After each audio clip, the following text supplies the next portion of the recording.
Good afternoon, ladies and gentlemen. Welcome back to another episode here on European Confessions. There is a message that I want to share with you guys, and this message, it reads like this.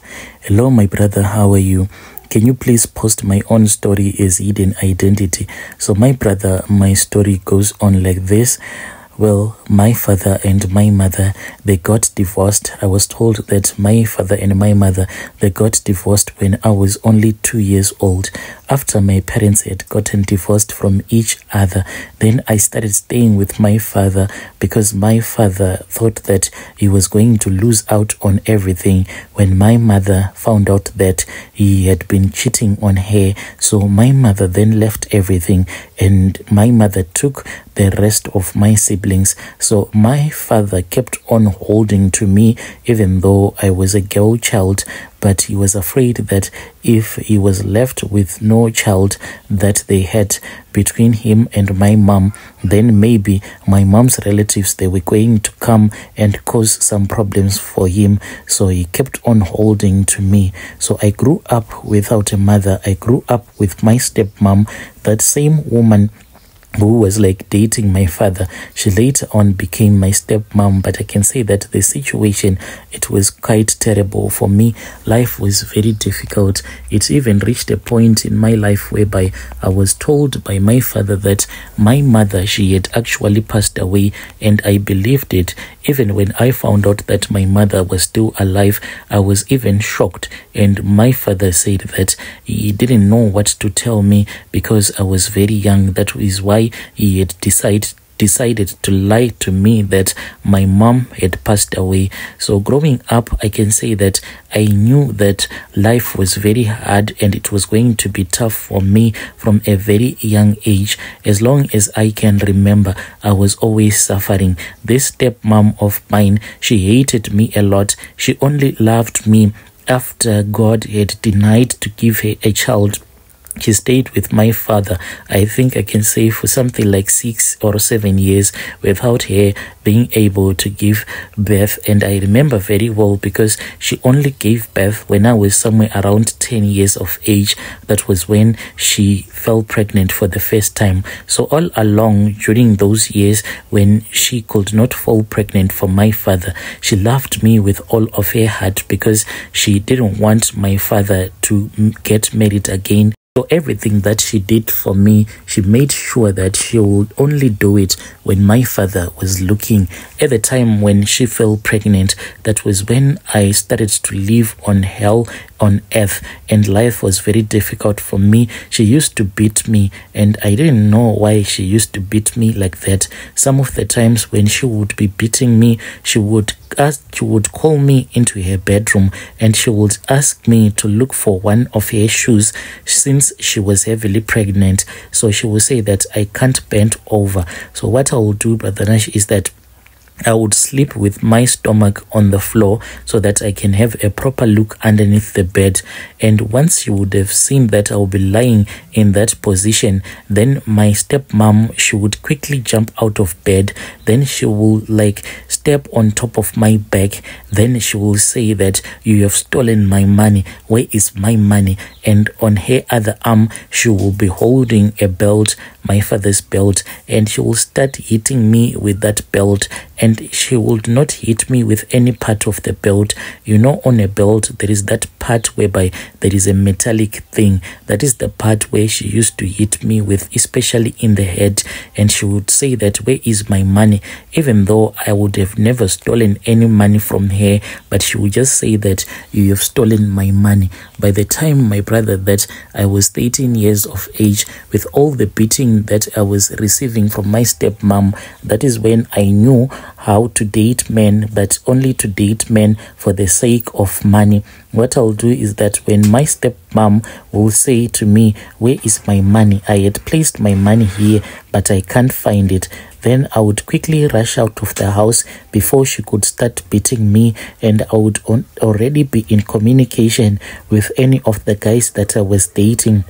And then I would ask them to give me some money. And with the money that the guys would have given me, I would return it back in that place where my stepmom would be lying and saying that this is where I placed my money. Because as for my father, I don't know if my stepmom had used some love potion on him, because even when he found out that my stepmom was abusing me, he never did anything. Like the way that my stepmom was abusing me was that whenever I was not at home, my stepmom will quickly eat something. She will quickly cook something and eat. After that, she would wash the dishes and the pots that she would have used to cook something nice for her and for her kids.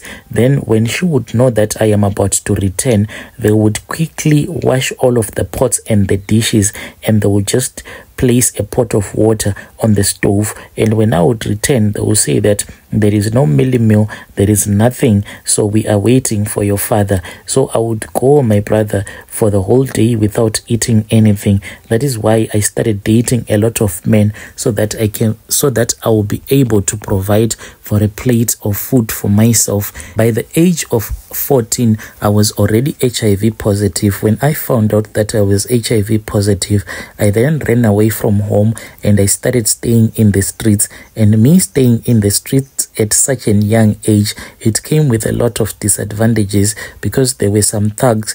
These thugs, what they would do is that they would hang around town and they would rob whomever that they would come across in town late at night. So one day when I was walking, at that time I had not managed to get a client, so I was just walking around not knowing what to do. That was when I came across those thugs, who later took me in and they abused me. After I was abused, then they just dumped me again in the street. I later found out that I had fallen pregnant. When I found out that I had fallen pregnant, I was really scared because I was so young at the age of 14. So I started walking. At that time, I was walking in downtown and I was walking towards this other big road that is in Harare, that is called 4th Avenue. Whilst I was walking there, my brother, that was when I saw this other man. He was driving a Mercedes Benz. You know, there are those old modeled Mercedes Benz, those old ones. So he was driving, it was a green Mercedes Benz that he was driving, and I then jumped in front of that Mercedes Benz.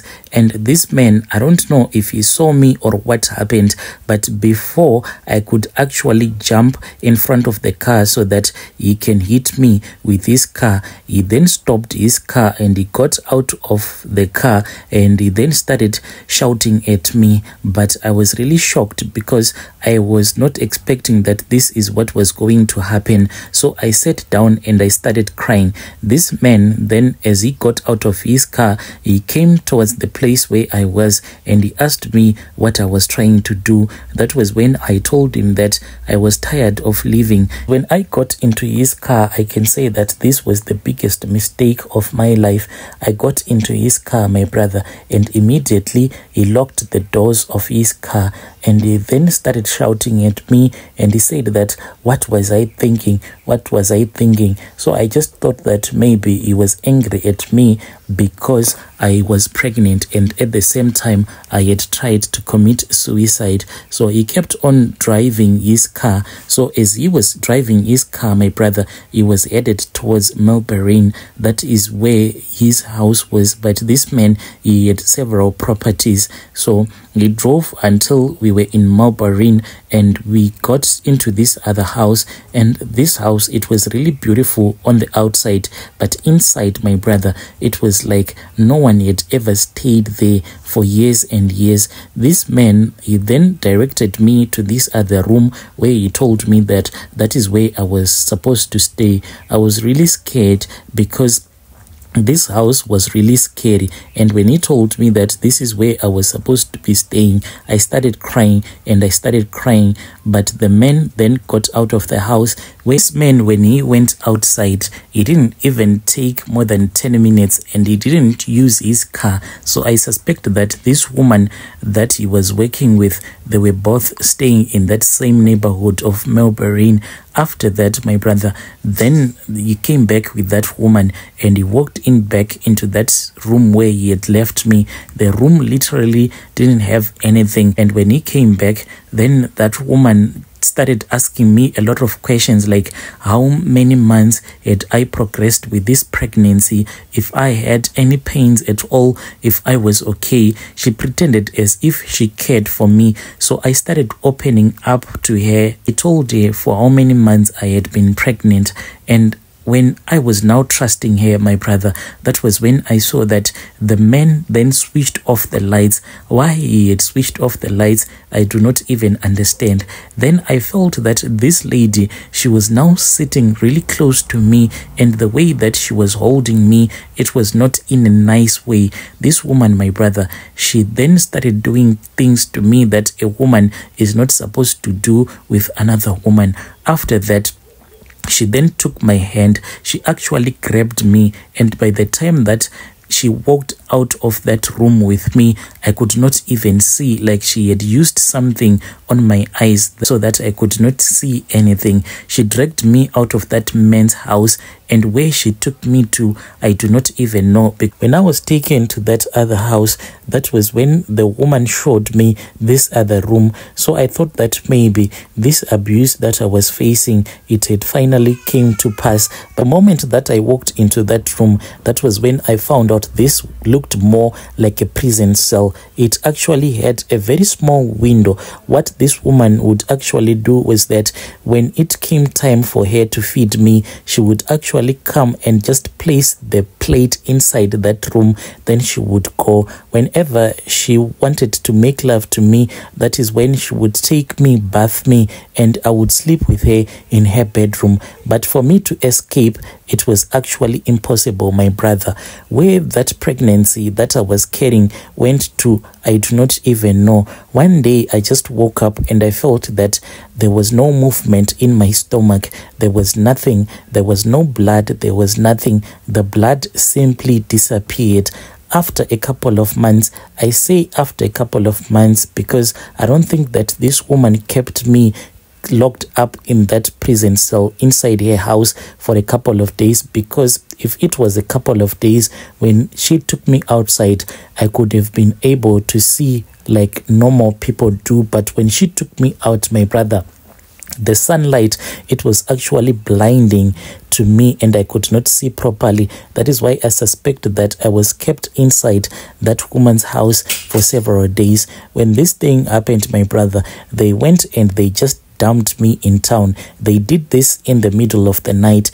And when I wanted to go and report this thing, I asked myself questions like, what am I going to say? Because they would ask me where I was at, and I just didn't know what to do. I was really confused. I stayed in the street until one day I met this other woman. This woman, she was staying in the same area where I grew up in. She was the one who took me back to my father. And when she took me back to my father was really heartbroken. From there on, she then said that we had to speak with my mom. That was when I found out that for many years my father had been lying about my mother having passed away, and I was then taken by my mom. But this thing, my brother, I didn't even have the strength to tell my mom about it.